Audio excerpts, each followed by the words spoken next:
नमस्कार, मैं हूं आशीष चित्रांशी और आप देख रहे हैं the news launcher. Hot topic with Hemant Atri. जोड़ लीजिए, हेमंत भाई को ले आइए। स्वागत है हेमंत भाई। मोदी और ज्ञानेश, इन दोनों के ज्वाइंट ऑपरेशन को अब पकड़ने पर बम्पर इनाम मिलने लगा है और ये काम शुरू किया है अखिलेश यादव ने। रविवार को यानी आज लखनऊ में एक बीएलओ को 1 लाख रुपए का इनाम मिला है। हालांकि अब उस बीएलओ को सतर्क रहना होगा, चौकस और चौकन्ना रहना। उस बीएलओ की नौकरी पर भी खतरा आ सकता है। अब पूरा का पूरा संघीय ढांचा नहीं, संघीय ढांचा चरमरा गया, संघी ढांचा कहिए, संघी ढांचा। संघी और संघी ढांचा में खाली एक या का अंतर है और इसी या के आगे एक मात्रा लगा के या कर दीजिए तो लोकतंत्र या तानाशाही भी होता है। तो यही या है संघीय से संघी ढांचे में। संघी ढांचा इस अफसर जो जिसको दिया है, कर्मचारी मान लीजिए आप, जिसको इनाम मिला है, उसके पीछे पड़ जाएगा। हालांकि उत्तर प्रदेश में कितनों के पीछे पड़ोगे? मऊ, गाजीपुर, सोनभद्र से लेके गाजियाबाद और नोएडा तक रोज सबूत आ रहे हैं मोदी और ज्ञानेश यानी भाजपा और चुनाव आयोग के गठबंधन द्वारा बेईमानी के सबूत। लेकिन तरस आती है इस देश की न्यायपालिका पर, इस देश की सर्वोच्च अदालत पर, जो कुंभकर्णी निद्रा में और बेझिझक बिना लाग लपेट के ये हम अब कहने के लिए मजबूर हैं कि इस देश की न्यायपालिका अब निष्पक्ष नहीं रही। निष्पक्ष ही नहीं, अब वो स्वावलंबी भी नहीं है। अब स्वावलंबी नहीं है। बहुत सारी न्यायपालिका जाएंगे तो अलग विषय पे हम चले जाएंगे, लेकिन मुख्य विषय पर ही मैं रहता हूं। अब राहुल, अखिलेश और ममता, ऐसा लगने लगा है कि चुनाव आयोग और ज्ञानेश के खिलाफ लड़ाई में एक साथ। कई बार होता है गठबंधन में लोग साथ होते हैं लेकिन साथ काम नहीं करते, साथ लड़ाइयां नहीं लड़ते। लेकिन अब लग रहा है कि ये साथ लड़ाई लड़ने के लिए मैदान में आ चुके हैं। ममता बनर्जी के राज्य में सॉफ्टवेयर से लेकर हार्डवेयर तक पकड़ा जा रहा है, तो उत्तर प्रदेश में गली गली गांव गांव में बेईमानी करते हुए भाजपाई पकड़े जा रहे हैं। वो फॉर्म पकड़े जा रहे हैं जो प्रिंट होकर के या तो कार्यकर्ता तक आ रहे हैं या पेन ड्राइव के जरिए आ रहे हैं। वो अफसर भी पकड़ा जा चुका है। अखिलेश यादव को उसका नाम भी पता है, जो अफसर अलग अलग जिलों में डीएम और कमिश्नर को फोन करके वोट कटवाने के इंस्ट्रक्शन दे रहा है और नंबर्स बता रहा है कि इतने वोट काटने हैं आपको, जिसका अखिलेश यादव ने 2 दिन पहले प्रेस कॉन्फ्रेंस में खुलासा किया था कि योगी के दफ्तर में बैठा एक आईएएस है जो अलग अलग जिले में डीएम और कमिश्नर को फोन करता है और बताता है कि इस जिले में टारगेट इतना है। पेन ड्राइव की चर्चा अखिलेश यादव ने की। उस पेन ड्राइव में 1 करोड़ 1 लाख कुछ वोट है कि एक पेन ड्राइव में 1 करोड़ 1 लाख मत काटने का टारगेट है और पूरा का पूरा 1 करोड़ 1 लाख मतों का ब्यौरा है। शायद उसी पेन ड्राइव से अलग अलग जगहों पर प्रिंट आउट निकाल करके मिशन चालू रखा गया है। मैं अब जितनी बातें बताया हूं उनके दस्तावेज, सबूत या बयान, यह भी हम दिखाते हैं साथ में। या तो दस्तावेज होता है, सबूत होता है या बयान होता है। तो मैं पहले हेडलाइन दिखा करके अखिलेश यादव का बयान सुनवा देता हूं और फिर हेमंत भाई के पास चलेंगे, क्योंकि और भी रिपोर्टर्स कलेक्टिव का कुछ खुलासा है सॉफ्टवेयर को लेकर के, उस पर भी चर्चा होगी इसके साथ जोड़ते हुए। जानबूझकर काटा जा रहा मुस्लिमों का वोट, ये एसआईआर नहीं, अखिलेश ने ईसी और बीजेपी पर हमला बोला। इसके बाद अखिलेश यादव का बयान मैं चलाऊं उससे पहले इसको हटा दीजिए। अब एक बीएलओ का, बीएलओज को मैं 2 दिन पहले कम से कम 3-4 बीएलओ की चर्चा किया था अलग अलग जगहों के, और उनके कुछ के बयान भी सुनाए थे।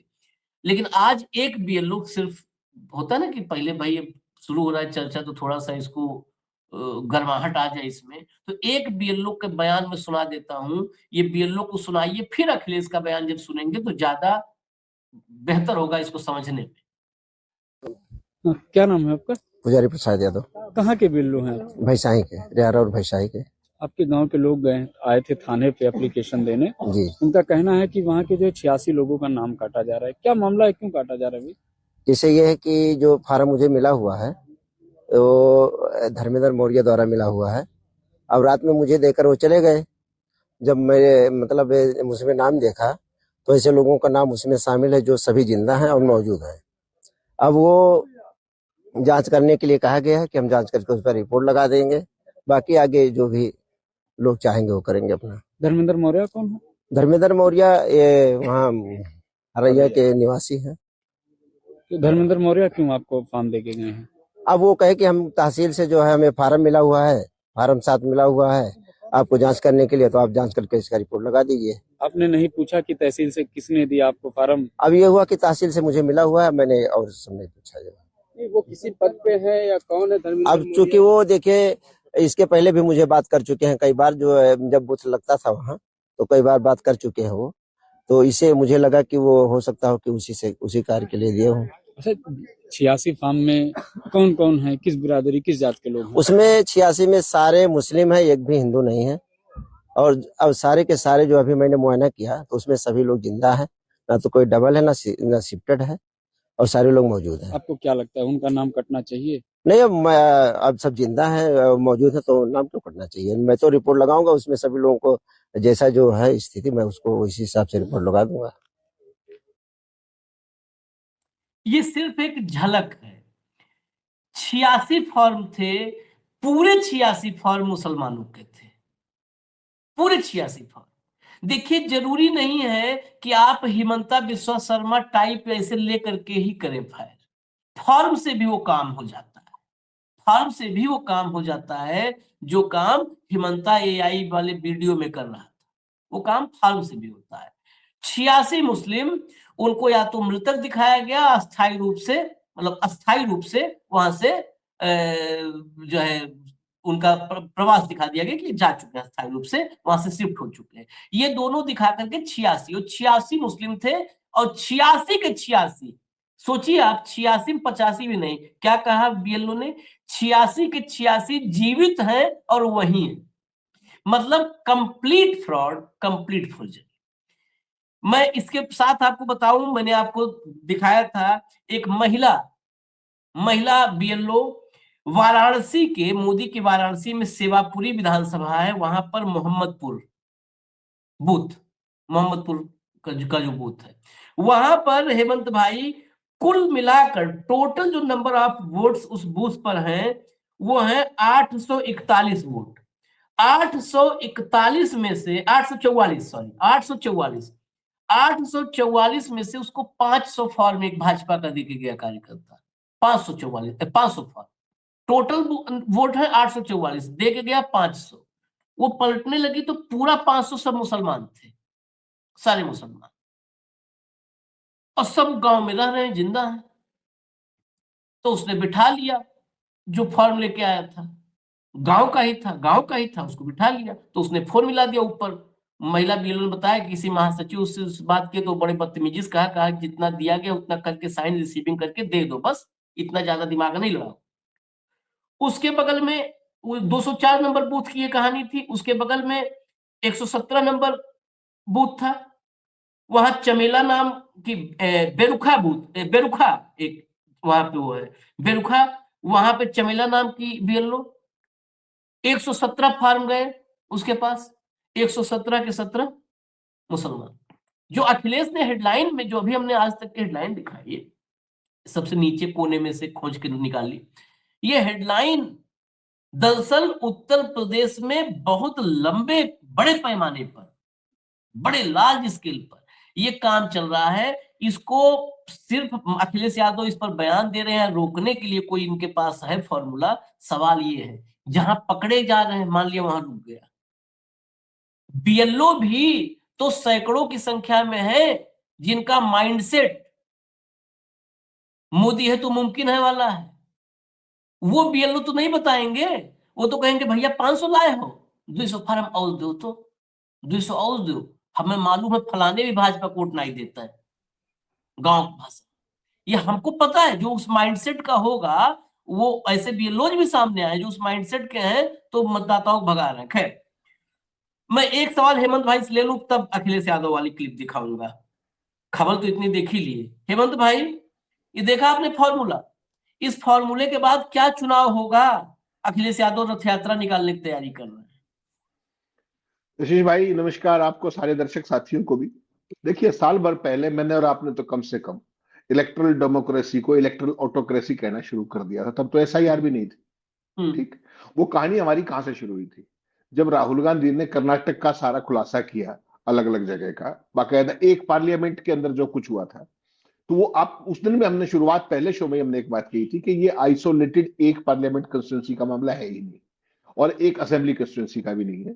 वो जो पैटर्न है वो पूरे देश में यही है, ये मान करके चलिएगा। और तरीका काम करने का भी वही है। जिस तरीके से कर्नाटक में आपको ध्यान होगा, वोट कटवाए गए थे बाकायदा कॉल सेंटर के जरिए, याद होगा ना आपको? वो भाग गए फिर, और सारा अब एसआईटी उसकी जांच कर रही है, तमाम लोग पकड़े भी जा रहे हैं। एक भाजपा का पूर्व विधायक भी एडार पे है, उसने अग्रिम जमानत वगैरह कराई है। तो उस दिन हमने, ये दोनों ने ये बात कही थी कि ये सारी की सारी चीज आशीष भाई, पैन इंडिया मॉडल है ये, और इसके रूट के अंदर वही चीज है जो हम बार बार कहते हैं, वो पन्ना प्रमुख से आएगी सारी डिटेल्स। ठीक, उसके हिसाब से कि किस तरीके से मोदी जी की अगली बार 400 सीटें हों और किसी भी राज्य में उनको हार का सामना ना करना पड़े। अगर अलायंस है किसी राज्य में तो 90% से ऊपर स्ट्राइक रेट हो, और अगर अलायंस नहीं है तो सरकार चाहिए दमदार तरीके की बहुमत से। फिर वो कैसे आएगी? कि अपोनेंट वोट काटनी पड़ेगी, ठीक, और फर्जी जोड़नी पड़ेगी, यही तरीका है। अगर ओवरऑल आप पूरे देश में देखें तो भारतीय जनता पार्टी को वोट तो 35% ही मिले हैं ना, खिलाफ 65% है। ठीक, तो ये जो एक्सरसाइज है ये उसको बैलेंस करने की एक्सरसाइज है। आपने ये उत्तर प्रदेश के दिखाए, उत्तर प्रदेश के रेफरेंस दिए। राजस्थान की चर्चा आपने मैंने की थी, याद होगा आपको, कि एक बूथ पे वो जो एक बीएलओ साथी था कि मैं जा रहा हूं अभी कलेक्टर के वहां पर, वहां ये सब करूंगा जाकर के, अपनी जान दे दूंगा टाइप। 470 नाम उसको दे रखे थे एक बूथ पे। तो एक बूथ पे 470 वोट काटने का नाम क्या समझ लीजिए आप, कहां से आएगा? और ये जो पेन ड्राइव है, ये क्या सोच रहे हैं आप, उत्तर प्रदेश में ही है या केवल अखिलेश के पास ही? सबके पास है ये, सबके पास है। अगर ब्यूरोक्रेसी अपना धर्म निभाने पे आ जाए, नौकरशाही, जो डीआरओ है, और वो सीधा ये कह दे आईएएस तो आईएएस है, वो तो रहेगा आईएएस। अगर उनकी डेमोक्रेसी के प्रति थोड़ी भी निष्ठा है तो उनको एक लाइन में ये कह दें ऊपर कि हम नहीं करेंगे ये सब काम, तो बात ही खत्म हो जाएगी। लेकिन चूंकि पूरा सिस्टम कंप्रोमाइज हो गया है, और ये बीएलओ जिसकी आपने दिखाया, जिस बीएलओ को, तमाम बीएलओ, इनमें से 80% टीचर्स हैं, 80%। इनमें से कितनों कितनी हिम्मत है कि सत्तारूढ़ सरकार से पंगा ले, और पंगा भी आप सोचिए योगी सरकार जैसी सरकार से, जिनको यही नहीं पता कि क्या निपटा देंगे। ठीक, उसके बावजूद भी इनकी आत्मा अगर जिंदा है तो ये लोग वास्तव में साधुवाद के पात्र हैं। और ये मानना पड़ेगा आपको कि इस देश में डेमोक्रेसी की जड़ें आम आदमी के मन में हैं बची हुई। लेकिन जो सत्ता के पिपासु लोग हैं वो पूरे देश में है। आपने राजस्थान का जिक्र कर दिया, आपने यहां का कर दिया। ममता बनर्जी तो पूरे उसको लेके आई थी दिल्ली के अंदर, सुप्रीम कोर्ट तक में बहस कर गई। ममता बनर्जी ने सुप्रीम कोर्ट में बहस करके कोई ऑप्टिक्स क्रिएट नहीं की, उन्होंने अपना दर्द बयां किया कि साहब ये। और उस घटना को आपके जो अपने क्या बोलते हैं आप उसको, नॉन बायोलॉजिकल को कुछ बोलते हो आप, पता नहीं, संसद में जब राष्ट्रपति के अभिभाषण का जिक्र कर रहे थे वो, तो ममता बनर्जी के सुप्रीम कोर्ट जाने को भी उन्होंने किस रूप में लिया कि न्यायपालिका पर दबाव बनाने की कोशिश है। सोचिएगा आप। तो जिनकी सत्ता इन बातों से हिलती है उनके पास तमाम कुतर्क है। लेकिन सवाल केवल इतना है कि जितने ये बीएलओ बेचारे हैं, हर एक उसमें जिले में, हर एक जिले में 2-2 4-4 5-5 होंगे, ऐसी बात नहीं, लेकिन ज्यादातर को अपनी नौकरी प्यारी है। और इस देश में तो 52 से चुनाव होने शुरू हुए थे, आज तक आपने ऐसा कोई बीएलओ देखा था क्या? तो इस तरह की बातें कर रहा हूं। क्यों? क्योंकि उनको कभी किसी ने इस तरह की टास्क नहीं दी। 76 नाम काट दो, 470 काट दो, 500 काट दो। एक बूथ पे अगर 500 नाम काट दो फिर बचेगा क्या? 842 तो कुल ही वोट थे, आपने बताया। तो इन लोगों की, और आपने बिल्कुल अच्छी बात ये कही कि हेमंता बिस्वा से दूसरा तरीका भी है लोगों को निपटाने का, वो ये तरीका है जब वोट का ये अधिकार छीन लिया आपने तो फिर ठीक है। ये बिल्कुल आशीष भाई और अकेले मुसलमानों का नहीं है, इसमें गलती मत खाइएगा। मुसलमान के अलावा इनके पास पूरे के पूरी मैपिंग है कि कौन किसको वोट देता है और किसको नहीं। वो सारा काम पन्ना प्रमुखों के जरिए इन्होंने कर रखा है। वो जो आप 1 करोड़ से ज्यादा नाम बता रहे हो ना, वो सारे पन्ना प्रमुखों के दिए हुए नाम है। उसमें केवल ये देखते हैं कि कोई आशीष चित्रांशी या हेमंत त्रिवेदी जैसा बदतमीज तो नहीं है कि कहीं डीसी को भी टांग दे कहीं कोर्ट में जाकर के मैं जिंदा हूं, मेरा नाम कैसे काट ली। केवल उन लोगों का ध्यान करते हैं ये। बाकी बेचारे गरीब हैं, शेड्यूल कास्ट है, शेड्यूल ट्राइब है, बैकवर्ड्स है, ओबीसी है, आदिवासी है, वो क्या करेंगे? कट गया भाई, कोई बात नहीं। तो ये लोग जो है बाकायदा मैपिंग करके ये सारा जो है जघन्य काम लोकतंत्र के लिए वो लगातार कर रहे हैं, हर स्टेट के अंदर कर रहे हैं, और अब सरेआम पकड़े जा रहे हैं, सरेआम पकड़े जा रहे हैं। ममता बनर्जी ने जो सुप्रीम कोर्ट में आर्ग्यू किया था, उसके बाद आपको कुछ कहने सुनने को बचता है क्या? बता दीजिए क्या बचता है। और सुप्रीम कोर्ट भी हैरान था, और ममता ने यही बात कही कि वकील अच्छा केस लड़ते हैं, सारी बात है, लेकिन मैं ग्रास रूट से आई हूं तो मैं आपको बताना चाहती हूं कि असलियत हकीकत में क्या है जमीन पे। बताइए उन्होंने, सुप्रीम कोर्ट भी हैरान था। तो ये आशीष भाई कोई अकेले ना यूपी का मामला है, ना कहीं बंगाल का मामला है, ना राजस्थान का मामला है, ये पैन इंडिया का मामला है। हरियाणा में अभी एसआईआर शुरू नहीं हुई है और धुआंधार कार्यक्रम चल रहा है, धुआंधार चल रहा है, सारी पेन नहीं, ड्राइव रेडी है। समझ नहीं आता कि अब कैसे डेमोक्रेसी बचेगी कैसे। मैं अखिलेश को सुनवा देता हूँ, जरा अखिलेश को सुन लीजिए। फिर उसके बाद हम और आएंगे। कल सुनवाई भी है सुप्रीम कोर्ट पर, आगे हम अभी चर्चा में लाएंगे। कल ममता बनर्जी फिर आ रही है सुप्रीम कोर्ट, सुनवाइए पहले।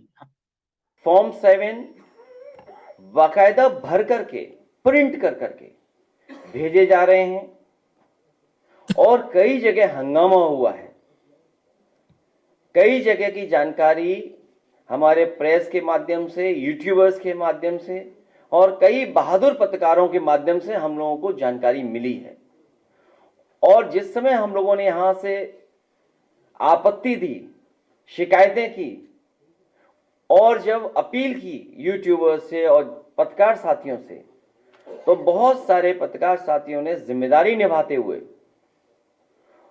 जमीन पर, ग्राउंड पे जाकर के क्या भारतीय जनता पार्टी चुनाव आयोग से मिलकर के गड़बड़ियां कर रही है, वो जनता तक पहुंचाने का काम किया। एसआईआर के माध्यम से बिहार का चुनाव उन्होंने जीत लिया। एसआईआर की बड़ी भूमिका थी माहौल बिगाड़ने के लिए, दबाव बनाने के लिए, मनोबल गिराने के लिए। बिहार के चुनाव को जीत लिया भारतीय जनता पार्टी ने। वेस्ट बंगाल में भी यही कोशिश कर रहे हैं एसआईआर को लेकर के। वहां की सरकार लगातार और वहां की मुख्यमंत्री लगातार इस बात को कह रहे हैं कि चुनाव आयोग भारतीय जनता पार्टी का आयोग बन गया है और उन्हें मजबूरी में भारतीय जनता पार्टी के काली करतूतों के खिलाफ काला कोट पहनना पड़ा और सुप्रीम कोर्ट में खड़ा होना पड़ा कि किस तरीके से भेदभाव, किस तरीके से election commission Bharatiya Janata party का सहयोगी दल बन गया। द्वापर और त्रेता के जो लोग हैं उनसे हमें बड़ी मदद मिल गई, दशरथ और नंदलाल। द्वापर त्रेता सनातनियों के खिलाफ दशरथ, उनकी बात सामने आ गई और आज हमारे साथ नंदलाल हैं। मुझे खुशी है कि बहादुर नंदलाल हमारे साथ खड़े हैं। जो नंदलाल हमारे साथ खड़े हैं ये वही नंदलाल हैं जिनके भारतीय जनता पार्टी ने दस्तखत कराए थे फॉर्म 7 में। फॉर्म 7 जो इनका भरवाया था नंदलाल का फॉर्म 7, मैं अगर नंदलाल से कहूं, क्योंकि मुझे 1 लाख रुपए इनाम देने थे आपको, आप इस प्राइज से वंचित रह गए। आप प्राइज ही नहीं मिला आपको। वही प्राइज जो आपको देना था मुझे, वही प्राइज मैंने इनको दिया। 1 लाख रुपए हम लोग इनकी बहादुरी के लिए और इन्होंने जो लोकतंत्र बचाया उसके लिए और जो सच्चाई हम लोगों के लिए सामने लाए। अब भारतीय जनता पार्टी के लोग पीछे पड़े हुए थे इनके। मैं 1 लाख रुपए और इनके मंदिर निर्माण जो कर रही है, ये बहुत ही धार्मिक व्यक्ति हैं, देवी के प्रति इन्हें प्रति बहुत लगाव है। अपने गांव में ही, अपने घर पर ही मंदिर का निर्माण कर रहे हैं, दुर्गा माँ का। तो हम समाजवादी लोग इनके मंदिर को बनाने में भी पूरा सहयोग करेंगे, क्योंकि देवी की वजह से ही आज इनमें इतनी बहादुरी साहस आया है और उन्हीं की वजह से आज भारतीय जनता पार्टी पकड़ी गई है। इसलिए हमारी मांग है, जो हमारे नंदलाल जी हम लोग सामने ले आए, 16 को और लोग लेके आएंगे, फॉर्म 7 भरवाना बंद करे चुनाव आयोग को। क्योंकि जब आपने पूरी एक्सरसाइज कर ली एसआईआर की, तो फॉर्म 7 तो बंद होना चाहिए, फॉर्म 6 होना चाहिए केवल। भारतीय जनता पार्टी की हर काली करतूत पकड़ी जा रही है, हर बेईमानी पकड़ी जा रही है। आखिर सरकार ईमानदार क्यों नहीं है? आयोग ईमानदार क्यों नहीं है? आयोग की जिम्मेदारी बनती है कि निष्पक्ष और कॉन्स्टिट्यूशनल वैल्यूज को बचाएं। सिस्टम जितना ही स्ट्रेंथन करेंगे उतना ही डेमोक्रेसी स्ट्रेंथन होगी। अगर हम सिस्टम को खत्म करें, इसका मतलब लोकतंत्र को खत्म कर रहे हैं। बीएलओ नौकरी बचाने के लिए कहीं भी अन्याय नहीं होने दे रहे हैं। वो मन ही मन लोकतंत्र को बचाना चाहते हैं और पूरी जिम्मेदारी से बड़ी संख्या में बीएलओ मदद कर रहे हैं, क्योंकि उनकी नौकरी का खतरा उनके ऊपर मंडरा रहा है। अंतोगत्वा नौकरी किसकी जाएगी? बड़े अधिकारी बच जाएंगे, बीएलओ की नौकरी ले लेंगे। इसलिए बीएलओ अपनी नौकरी बचाने के लिए लोकतंत्र को खत्म नहीं होने देंगे। लोकतंत्र को नहीं खत्म होने देंगे। और इसी बीच बहुत सारे और भी बीएलओज के जो आ रहे हैं उत्तर प्रदेश से, यूपी कांग्रेस कई जो है वो कर रही है, फर्रुखाबाद का भी यूपी कांग्रेस ट्वीट कर रही है, अलग अलग बीएलओ जो, तो सबकी वीडियोस दिखाएं तो बहुत लंबा हो जाएगा। कई पत्रकार, अखिलेश ने पिछली बार अपील किया था कि सब पत्रकार जो भी हैं ग्राउंड पर वो सब कोशिश करें कि ऐसी चीजें पकड़ में आ रही है। लेकिन ये पकड़ में आ करके होगा क्या हेमंत भाई? होगा हम कुछ नहीं। चोर को पकड़ ले आओ, चोर, सब लोग बोलो, चोर को पकड़ के ले आए थाने में और थानेदार ने कहा चलो क्या क्या चोरी किया है रखो यहाँ पे, सब रख दो। उसने सारा निकाला, बटुआ निकाला, सब निकाला, रख दिया मेज पे, जाओ जाओ आगे ध्यान रखना, पकड़े मत जाओ, निकलो।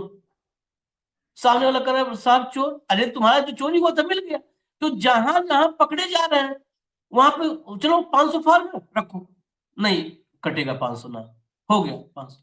लेकिन जितने, अच्छा उन चोरों को भी कुछ नहीं हो रहा है, वहां जो चोर जो 500 फॉर्म देने गए वो जेल जाए, एफआईआर कुछ नहीं।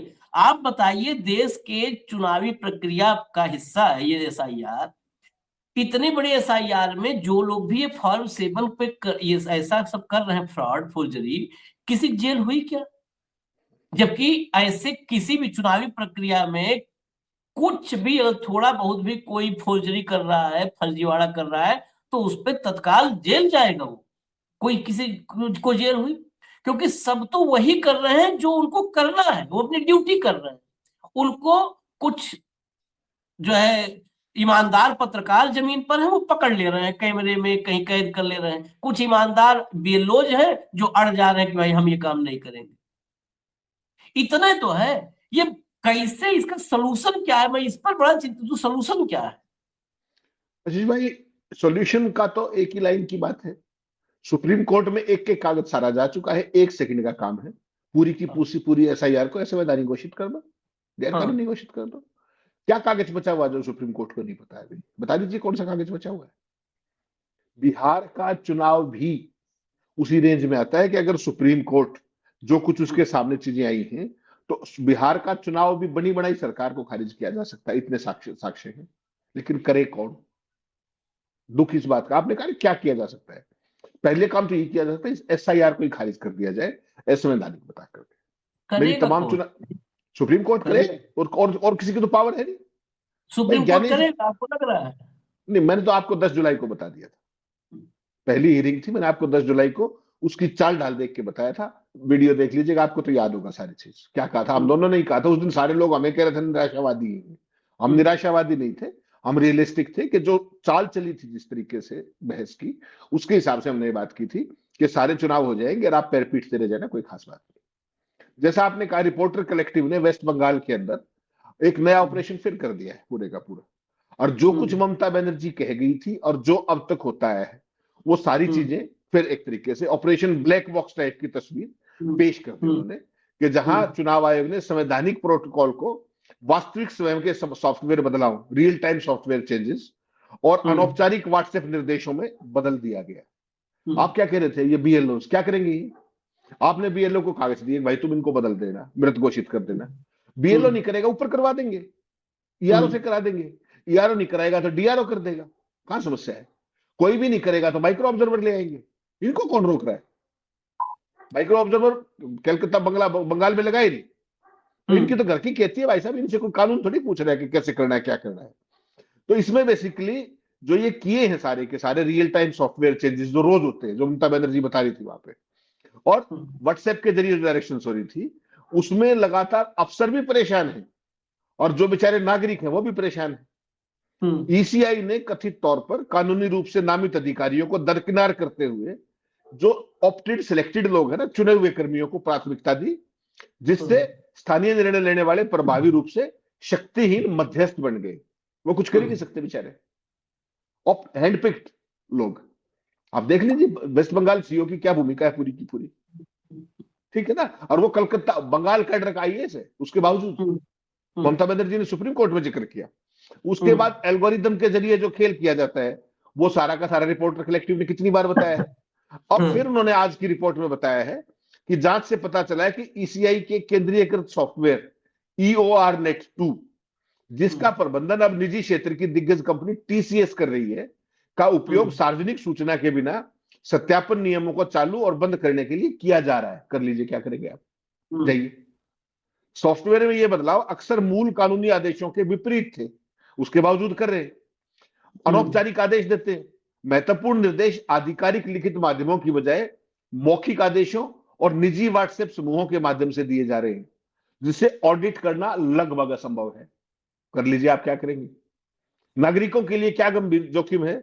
इन अपारदर्शी परिवर्तनों ने निवासियों को अपनी पहचान और नागरिकता साबित करने के लिए लगातार बदलते परिदृश्य का सामना करने के लिए मजबूर किया है, जिससे मताधिकार से वंचित होने का खतरा निरंतर बढ़ता जा रहा है। यही बात ममता वहां कह रही थी कि आप बताते रहो कि हम नागरिक हैं। इलेक्शन कमीशन को किसने अधिकार दे दिया कि नागरिकता जांच करेगा? पहले दिन से यही सवाल था। आप साबित करो आशीष चित्रांशी कि मैं भारतीय नहीं हूं। मैं क्यों बताऊं आपको मैं भारतीय नहीं हूं? आप किस बात के इलेक्शन कमीशन? आम आदमी से 144 करोड़ लोगों को इस काम पे लगा दिए कि मैं भारतीय हूं। चलिए छोड़िए, मुझे एक बात बता दीजिए, भारत का नागरिक होने का क्या प्रमाण पत्र भारत सरकार ने प्रधानमंत्री को दे रखा है? एक दस्तावेज बताइए जिससे भारत का नागरिक हो। नागरिकता कार्ड में आपका नाम है, मेरा है, प्रधानमंत्री का है। कोई एक दस्तावेज जिसको भारत का नागरिक होने का एक कागज बताइए मुझे, कौन सा है? राशन कार्ड भी नहीं, पासपोर्ट भी नहीं, आधार कार्ड को भी नहीं मानते, फिर क्या करेंगे आप? बर्थ सर्टिफिकेट मेरे और आपके टाइम तो इंस्टीट्यूशनल डिलीवरी होती नहीं थी, बनता पता ही नहीं था कि बनता भी है कि नहीं बनता है। हाँ। तो ये बर्थ सर्टिफिकेट का भी कुछ और कर देंगे ये। तो बेसिकली संवैधानिक संघर्ष जो है वो चुनाव आयोग ने सर्वोच्च न्यायालय के समक्ष अपने कार्यों का बचाव करते हुए तमाम कुतर्क दिए, जैसे वो उचित समझे वो संशोधन कर सकते हैं। तुम्हारे पिताजी का राज है क्या? इस देश के अंदर रिप्रेजेंटेशन ऑफ पीपल एक्ट है भाई साहब, एक एक घटना का उसके अंदर सबका सब रेफरेंस है उसमें। हाल की सुनवाई के दौरान पीठ ने कहा कि इस तरह के विवेकाधिकार को असीमित और अनियंत्रित नहीं रखा जा सकता, जो चुनाव आयोग दावा कर रहा था। भारत के मतदान अधिकारों का संरक्षक चुनाव आयोग अब मतदाता सूची का स्वामी बनने की दिशा में अग्रसर है। आप बताइए, चुनाव आयोग का काम क्या था? कि निष्पक्ष चुनाव कराना, लेवल प्लेइंग फील्ड मुहैया कराना। ये मतदाता सूची का स्वामी बनना चाह रहे हैं, अपने रोल को इतना स्ट्रिक्ट कर लिया। और मतदाता सूची के स्वामी क्यों बनना चाह रहे हैं? ताकि पोपो की सत्ता बनी रहे वहां पर। तो जो संवैधानिक संस्था थी उसने अगर अपना ये रोल मॉडिफाई कर लिया है तो इसको चेक करने का अधिकार किसका? सरकार तो हैंड इन ग्लव है, सरकार तो मिली हुई। आप कह रहे हो इलाज क्या है? इलाज 1.5 मिनट का है। कल जस्टिस सूर्यकांत आते फेंक के मारे पिटीशन के, डिसमिस्ड। जाइए, कोई एसआईआर नहीं होगी। बताइए, आप कर सकते हो तो ठीक है, के बाद इतना कर सकते हो तो ठीक है, नहीं तो इलेक्टरल डेमोक्रेसी की जगह एक ही शब्द बदलना है, इलेक्टरल ऑटोक्रेसी। ये शामिल करवा दीजिए, बात ही खत्म होगी। पार्लियामेंट चल रही है, 2 मिनट लगेंगे। आप वो तब चेंज करें, शब्द न करें, आप मान लो। कहाँ करेंगे? एक बात बताओ, मैं एग्जाम्पल खाली रखता हूँ। एक प्रशांत किशोर की तरफ से पिटीशन आई सुप्रीम कोर्ट में चैलेंज करने के लिए बिहार के चुनाव को, कि बिहार चुनाव रद्द किया जाए। उस पिटीशन को एक्सेप्ट किया, या तो खारिज कर देते कि सुनेंगे ही नहीं। एक्सेप्ट किया और अगले ही दिन लिस्टेड किया उसको। नेक्स्ट डे हमने भी खबर देखी तो हमको लगा कि बड़ा मतलब प्रायोरिटी पे, इतना देश में इतना कोहराम मचा है, ये प्रायोरिटी पे लिया लग रहा है एकदम कुछ। उसको सिर्फ और सिर्फ केस को इसलिए लिस्टेड किया था कि जो है प्रशांत किशोर को, मतलब याचिकाकर्ता को वहां पर बेइज्जत करना था अदालत में। कहा हारने के बाद फेम हासिल करने के लिए आए हो। बताओ, सुप्रीम कोर्ट के फेम से उसको एक भी वोट मिल जाएगा? एक वोट या एक सीट मिल जाएगी क्या? मजबूरी है वकील को, है कि वो बाल से कैंसिल हो जाएगा, उसका बाल का लाइसेंस कैंसिल हो जाएगा, वकालत नहीं कर पाएगा। इस देश में हर जगह भय है, उसको डर है वकील को। वो सब सुनने के बाद कहता है माय लॉर्ड ठीक है, माय लॉर्ड जा जा। नेताओं को सबको डर है। ये नेता होता जितने हैं, ये सारे नेता, ये सब के सब अस्तित्व की लड़ाई लड़ रहे हैं। इन्हें किसी तरह अपना अस्तित्व बचाना है। ये देश की लड़ाई नहीं लड़ रहे हैं। देश की लड़ाई लड़ रहे होते तो कोई ऐसा, कोई भी संविधान से ऊपर कोई नहीं है। संविधान से ऊपर हम तो कहीं भी नहीं है। सुप्रीम कोर्ट या सरकार कोई संविधान से ऊपर नहीं है। ये नेता क्यों आकर के माइक के सामने कहते नहीं नहीं माननीय न्यायालय ने बहुत अच्छा संज्ञान ले लिया? वजह क्या है कि इनको अपनी सर्वाइवल की लड़ाई लड़नी है। ये किसी भी तरह से कहा, मैं बार बार कॉकरोच आज कह रहा हूं, क्यों? कॉकरोच को देखिए किचन उचन में एक आध लात मार दीजिए, फिर आप चले जाइए, फिर वो ऐसे उलट पलट करके टांग ऐसे ऐसे करके फिर सीधा होकर फिर कहीं छुप जाता है। और मैं बार बार और भी इसलिए एग्जांपल दे रहा हूं कि मैंने अभी हाल ही में एक रिसर्च पढ़ी। उस रिसर्च में था कि दुनिया में प्रलय आ जाएगा, जिसको प्रलय कहते हैं, प्रलय पूरी तरह, मतलब सारे जीव जंतु मर जाए, तो भी अगर अगर किसी में उस समय भी सरवाइव करने की क्षमता है तो वो सिर्फ कॉकरोच में। इसलिए आज मैं उस रिसर्च को, मेरे दिमाग में होता है ना किसी किसी दिन कुछ बैठ जाए, तो बार बार इसीलिए हर कार्यक्रम में बता रहा हूं। तो कॉकरोच में मतलब सारे जीव जंतु सबका नाश हो जाए तो भी, क्योंकि वो धरती के कोर तक चला जाए और वहां पे उसको छोड़ दिया जाए तो 200-300 साल बाद फिर से निकल सकता है जीवित। तो ये सब कॉकरोच की भूमिका में इस देश के नेता, अब ये सब मैं बोल रहा हूं, सब देखिए मानहानि हो रही है नेताओं की। कॉकरोच वाले अपने भीतर गुण को लाना चाह रहे हैं कि चलो ठीक है, ये आपदा का समय है, प्रलय का समय है 56 इंच के दौर में, तो कॉकरोची स्वभाव अपने अंदर ला रहे हैं कि इस समय सरवाइव कर जाओ, फिर 10-5 साल बाद फिर हमारे दिन आ जाएंगे। इसलिए ये कोई इस देश के लोकतंत्र संविधान के लिए नहीं लड़ रहा है। बहुत कड़वी बात कह रहा हूं। अगर लड़ रहे होते तो क्या न्यायपालिका इतना है कि न्यायपालिका की सच्चाई, उसको आईना दिखाओगे तो आपको घबराहट होगी? क्यों घबराहट होगी आईना दिखाने में? क्यों होगी भाई आईना दिखाने में? हेमंत भाई आप बताइए क्यों होगी आईना दिखाने में घबराहट?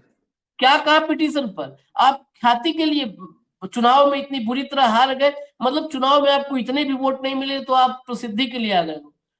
सुप्रीम कोर्ट को इससे क्या मतलब भाई? चुनाव में हमको एक वोट मिला कि नहीं मिला एक भी, इससे क्या मतलब है?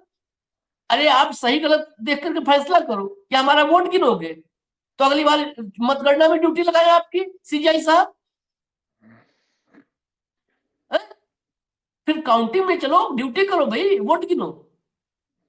वोट कम मिला है, चुनाव हार गए हो, ये सब मतलब आपका नहीं है। आपको लगता होगा कि दरअसल इस वक्त इस देश में एक भाव आया, सर्वशक्तिमान भाव। वो साहेब ने सबके भीतर थोड़ा थोड़ा डाला, जैसे कहते ना, वो महाभारत वगैरह में आंखों से ऐसे देखते थे तो शक्ति चली जाती थी, तो उस आंख जिधर जिधर घुमाए सब में उस सर्वशक्तिमान भाव चला गया। लोग लगता है कि इसी बुलाओ बेइज्जत करो, बुलाओ बेइज्जत करो, सामने पूरा पर एक सिस्टम में ढांचा है, आप तक कोई पहुंच नहीं सकता, आपको पर सवाल कोई उठा नहीं सकता। चलिए इजाजत दीजिए, मौज लीजिए, चलने दीजिए जो चल रहा है। बयानों से ऊपर उठ करके इनको रोकने क्या व्यवस्था, ये सोचना होगा कैसे रोका जाएगा। प्रिंटेड फॉर्म जा रहे हैं हेमंत भाई, टिक भी लगा है। टिक पता है कैसे जा रहा है? हेमंत अत्री हेमंत अत्री का मैंने फॉर्म जो यूपी में देख रहा, ये फॉर्म 7 जा रहा है प्रिंटेड। सोचिए आप, प्रिंटेड मतलब एक एक नाम टाइप करके, जैसे हम लोग होता है ना कि किसी का अपॉइंटमेंट लेटर निकालते हैं तो एक फॉर्मेट होता है, लेकिन उस फॉर्मेट में नाम भर करके फिर प्रिंट आउट निकलता है। सोचिए एक एक करोड़ लोगों का नाम भरने के लिए इस चुनाव आयोग की मशीनरी की तो औकातें नहीं है। ये कितने बड़े लेवल पर और कोई वो कर दे और बीएलए कर दे, कहां से मशीनरी और कहां तक ये सिस्टम बिठाया गया होगा। बिल्कुल बाकायदे आ रहा है हेमंत अत्री, पूरा address, EPIC number, epic number, yes epic yes number, और उसके बाद जो ऑप्शंस होते हैं फॉर्म 7 में, अस्थायी रूप से स्थानांतरित, मृत, मृत, उसमें भी कलम से टिक नहीं लगाना है, वो लगा हुआ है वो। प्रिंटेड टिक है, प्रिंटेड टिक, मतलब वो फॉर्मेट में प्रिंट आउट निकाल दिया। सोच लीजिए आप। नहीं, वो लेकिन जो व्यक्ति आपने दिखाया ना, जो अभी आपने जिसको 1 लाख का इनाम मिला, उसको किस बात का इनाम मिला है ये ध्यान रखिएगा कि उसके नाम से फॉर्म 7 जो हस्ताक्षर किए गए थे, वो आदमी अनपढ़ था। हाँ वो हाँ अंगूठा हाँ, लगाता है, तो नंदलाल, अंगूठा हाँ लगाने वाले नंदलाल, अंगूठा लगाने वाले नंदलाल के दस्तक किसने किए, होनी तो हाँ इसकी जांच चाहिए। हाँ और ये ऐसे नंदलाल पूरे देश के अंदर है भाई साहब। जो आपने जो बताया, जो कर्नाटक में राहुल गांधी ने पकड़ा था, वो यही तो पकड़ा था कि आशीष चित्रांशी कह रहे हैं कि हेमंत अत्री नहीं रहता यहाँ पे, उसका नाम काट दिया जाए। आशीष चित्रांशी से पूछा तो कहता मुझे तो पता ही नहीं, बताइए क्या करेंगे। पूरे देश में है ये पैटर्न, अकेले लेकिन भाई, नंदलाल का नहीं है, पूरे देश में। भाई राहुल का काम आसान कितना कर दिया देखो आप। जब ये आनंद में पकड़ा था राहुल ने, तो इसके लिए प्रेस कॉन्फ्रेंस हुई थी और कहा गया था कि ये बम है, हाइड्रोजन है। आप सोचो, अब खुलेआम पूरे देश में कर रहे हैं। अब बताओ क्या कर लो। आनंद खोले थे तो लगा था ना यार, हम लोग भी सोचे कि यार ये तो गजब, पूरा बताओ फॉर्म करके से, अब खुलेआम पूरे देश में हो रहा है। तो पन्ना प्रमुख ही सब करते हैं भाई, तो पन्ना तब प्रमुख एक जगह रिपोर्ट हुआ तो करते हैं सारा खुलासा कुछ। हुआ, खुलासा हुआ तो लगा कार्रवाई होगी, रोका जाएगा। जब इन्होंने कहा खुल ही गया है तो अब खुल के करो। हाँ, अब तो एग्जैक्टली। खोलने में भी दिक्कत है, इन्होंने कहा आप ये खुल गया देखो ना, ना, खोल दीजिए, देखो तो अब खुल के सारे करिए। सारे का सारा चुनाव आयोग का डेटा बीजेपी के पास आ कहां से रहा है, ये भी तो सोच हम्म, के देखो। हाँ, राहुल गांधी को एक सीट का, पार्लियामेंट की सीट का वो करने के लिए 6 महीने लगे, हम्म, और 8 सीटों का कितनी देर में कर लाए अनुराग ठाकुर, 1 दिन के अंदर। वो डेटा उसके पास कहां से आया, उसके पास मशीन रीडेबल फॉर्मेट में वोटर्स लिस्ट थी, राहुल गांधी के पास नहीं थी। उनको एक एक वोट मिलाना करना पड़ा। तो ये जो छपे हुए आ रहा है कागज, ये सारा चुनाव आयोग की तरफ से कनाइवेन से उनकी, ये मान के चलिएगा, और उनके पास कोई साधन ही नहीं है।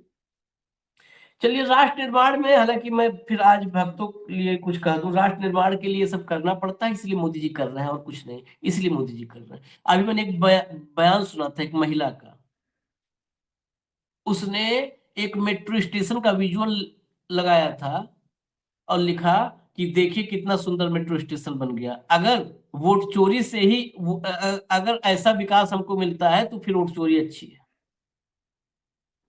तो जस्टिफाई करने वाले भक्तों की कोई गिनती नहीं है। अभी एक क्लिप देखा, जो इंजीनियर आईटी प्रोफेशनल मर गया था उसमें गड्ढे में, मतलब उसमें डूब करके, एक यहाँ पर, और एक अभी दिल्ली में गड्ढे में गिर करके एक मोटरसाइकिल सवार जो है कमल, वो मर गया। उस पर पत्रकार ने पूछा तो एक अंधभक्त ने कहा बच्चों को मोटरसाइकिल देते क्यों लोग हैं। वो कहा बच्चा नहीं था, उसने कहा बच्चा नहीं था, वो नौकरी कर रहा था, 25 साल का, 25 साल उम्र थी, नौकरी कर रहा था। तो कहा ये तुम्हारे पास सबूत क्या है कि वो 25 साल का था, वो बच्चा ही था, उसको माँ बाप ने क्यों दिया मोटरसाइकिल। तो जहां पे ऐसे भक्त हैं, वहां पर नरेंद्र मोदी जैसे राजा के लिए जो है चिरायु और दीर्घायु और मतलब अनंत काल तक राज करना आसान हो जाता है। इजाजत दीजिए हमें। धन्यवाद हेमंत भाई, बहुत बहुत धन्यवाद।